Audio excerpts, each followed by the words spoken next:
Belki çok incitmişem sevdiğim insanları, belki çok aldatmışam can değen cananları. Sonda görmezden gelip ettiğim nöksanları var ümidim. Affedersen sen beni, bilmez idim dert veren derdimin dermanları. Gün gelir pişman olar nefsinin kurbanları. Dünya tahtinden salar şahları sultanları. Etibarsız dünyaya etibar etme günahdı, intihar etme günahdı.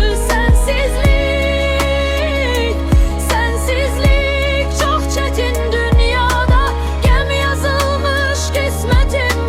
Kalmayıptır taqetim, sevmeydi niyetim. Şahit olmaz kalbime Allah'ımdan başka bir kez. Ses salar sessizce bir ses. Sen giden günden beri vesfedir sözler seni.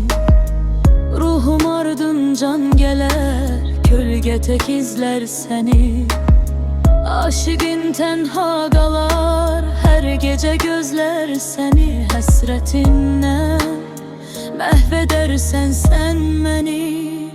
Bilmez idim dert veren derdimin dermanları. Gün gelir pişman olar nefsinin kurbanları. Dünya tahtinden salar şahları sultanları. Etibarsız dünyaya etibar etme günahdı, intihar etme günahdı. Sensizlik çok çetin dünyada, gem yazılmış kismetim. Kalmayıptır taqetim, sevmeydi yetim. Şahit olmaz kalbime Allah'ımdan başka bir kez. Ses salar sessizce bir ses.